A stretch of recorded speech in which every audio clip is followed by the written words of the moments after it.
novas, como, por exemplo, as tecnologias digitais. E, feita essa articulação, eu acho que vai ficar mais claro essa possibilidade da gente abordar o fenômeno da pirataria por um outro ângulo. Existe dentro do campo dos estudos de mídias, portanto, do estudo das tecnologias de comunicação, uma abordagem que é conhecida genericamente com o nome de estudo material dos meios de comunicação. Esse estudo ele tem representantes diversos. Eu gosto de citar um que é um pouco mais conhecido, que é Marshall McLuhan, que é um pensador canadense que, nos anos 60, foi bastante famoso pelos seus aforismos, né? A revista Wired o colocou como patrono, né, dado ao seu poder de antecipar futuros, né? McLuhan foi um pensador, aparece naquele filme do Woody Allen, né, Noivo Nervoso, Noiva Neurótica, e é um estudioso das mídias e que ele trouxe uma série de olhares singulares para as tecnologias da comunicação. E talvez o ponto que me interessa aqui chamar a atenção e observar na sua obra é a ideia de que toda mídia, toda tecnologia de comunicação é muito mais do que simplesmente um veículo para que a gente possa transmitir mensagens. Essa tecnologia ela é capaz de forjar novos corpos. Essas tecnologias são capazes de forjar novas maneiras de representar o mundo e de representar a nós mesmos. Eu vou dar um exemplo muito simples, que eu sempre repito esse exemplo nas minhas aulas, nos meus encontros, porque eu acho que ele é muito evidente por si só. Talvez alguém aqui já tenha vivido uma situação, ou tenha ouvido falar de alguém que tenha vivido uma situação, que é aquela situação que o sujeito ele passa por uma experiência de quase morte. Ele está, por exemplo, na praia, de repente ele entra para o mar, as ondas crescem, ele fica ali naquela peleja e tal, e ele tem a impressão que ele vai morrer, ele tem a certeza que ele vai morrer. Aí, quando ele chega na areia, depois que ele foi salvo, ele vira-se para a primeira pessoa que ele tem a oportunidade de conversar, normalmente uma pessoa mais próxima, e ele diz assim: nossa, incrível, minha vida passou como um filme. Minha vida passou direitinho como um filme. Eu vi eu criança, indo para o meu primeiro dia de aula, de mão dadas com a minha mãe, minha garganta apertando, vontade de chorar, corta, meu primeiro beijo, corta, minha primeira transa, corta, meu casamento, meus filhos, vi meu funeral, passou direitinho como um filme. Isso aparece comumente em relatos de pessoas que passaram por uma experiência de quase morte. E eu sempre faço a questão, a indagação: como será que a vida passaria para um sujeito se ele tivesse nascido numa época anterior ao filme? Ou seja, imagine que um sujeito passou pela experiência de quase morte num período que é anterior à tecnologia do filme.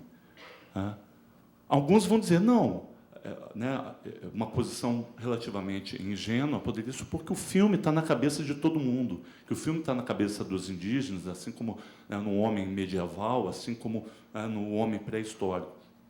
Pois bem, a reflexão mais forte que McLuhan nos deixa é que não. É que essas tecnologias que forjam nossa maneira de enquadrar o mundo e, muitas vezes, trazendo efeitos, inclusive, para o nosso próprio corpo, para a nossa própria sensorialidade, para o nosso próprio conjunto perceptivo. Então, seria o caso de pensar, bom, será que o homem que nascesse, sei lá, no século V a.C., na Grécia, diante do momento de quase morte, ele não veria a vida como um filme, ele veria, sei lá, como uma tragédia, com um coro dizendo você vai morrer, sei lá, coisa do gênero. McLuhan, quando ele apostava nessa direção, quer dizer, esses efeitos materiais dos meios sobre a nossa representação de mundo e de si mesmo, e mesmo das nossas cognições, ele apostava, inclusive, em certos efeitos materiais mesmo sobre o corpo. Ele trabalhava muito com a ideia de você estender os sentidos e essa extensão te deixar meio desequilibrado, te deixar um pouco alterado. É claro que isso é um ponto mais polêmico, vamos dizer assim, na obra de McLuhan, mas, recentemente, alguns estudos começam a revelar algumas coisas bastante curiosas que apontam para a ratificação, né, dessas ideias de McLuhan também no que diz respeito ao corpo. Ou seja, não se trata apenas de tecnologias que nos ajudam a representar o mundo de uma maneira nova, mas que poderiam estar gerando mesmo novas sensorialidades. E sensorialidades aqui, genericamente, eu vou traduzir como a maneira pela qual a gente se excita no mundo, né, pelos 5 sentidos que possuímos, e mesmo, a partir daí, a maneira como a gente vai ler o mundo. Por exemplo, quando você fala assim, meu exemplo predileto também, na área de comidas, né, ou você vai, por exemplo, numa loja que eventualmente eu passo ali no Flamengo, chamada Tacacá do Norte, e passa um camarada ali e pede uma cuia de tacacá.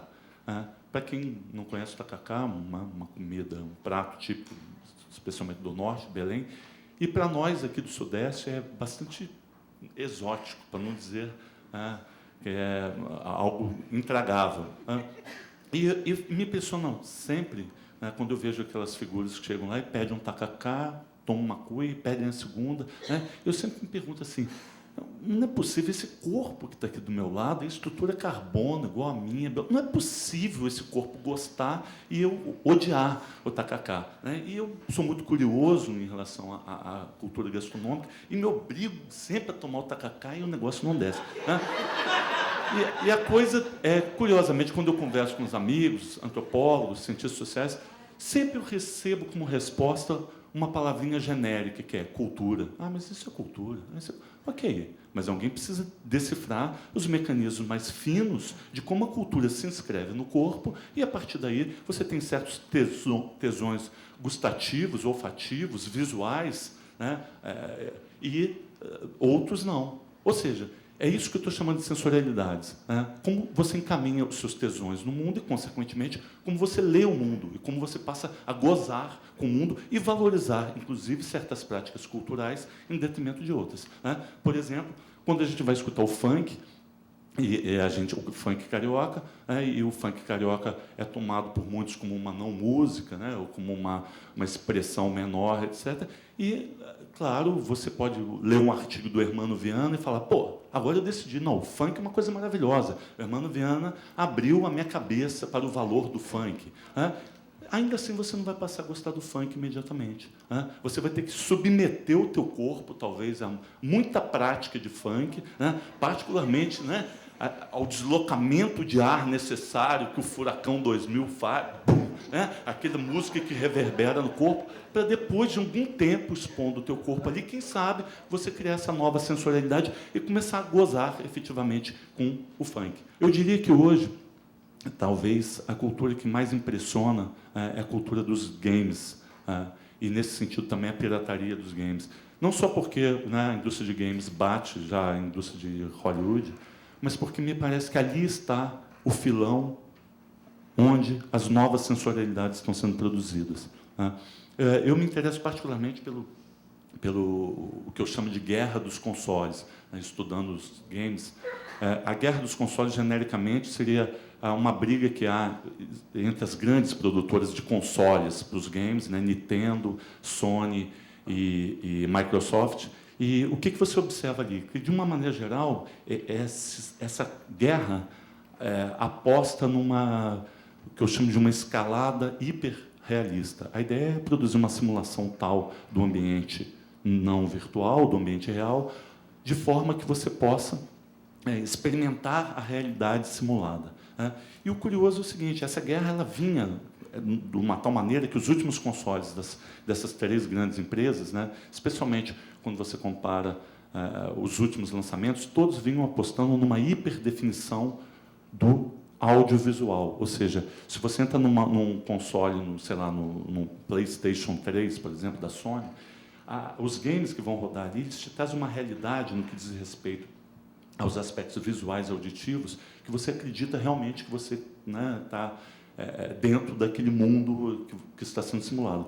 O curioso é que a Nintendo ela aposta numa outra direção. Com o lançamento do Wii, que é o console que estaria aí brigando com com a Microsoft, com o Xbox 360 e com o PlayStation 3, vai numa direção que para quem não conhece o console Wii, são jogos que a definição visual se perde, em termos de definição, e você começa a jogar simulando, né, a prática. Por exemplo, se eu vou jogar tênis ou ping-pong, né, o console precisa repetir os movimentos do jogo. Ou seja, ela, em vez de apostando nessa hiperrealidade, né, audiovisual, ela aposta na entrada do tato, ela quer simular a realidade pelo tato.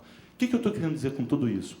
Me parece que os games, eles estão produzindo as novas sensorialidades. A molecada que está jogando, tem aquele livro do Steven Johnson, que, né, já acho bastante conhecido, especialmente depois que ele apareceu no Fantástico, que saiu traduzido no Brasil como Surpreendente. O título em inglês é muito mais interessante. Everything is bad is good for you.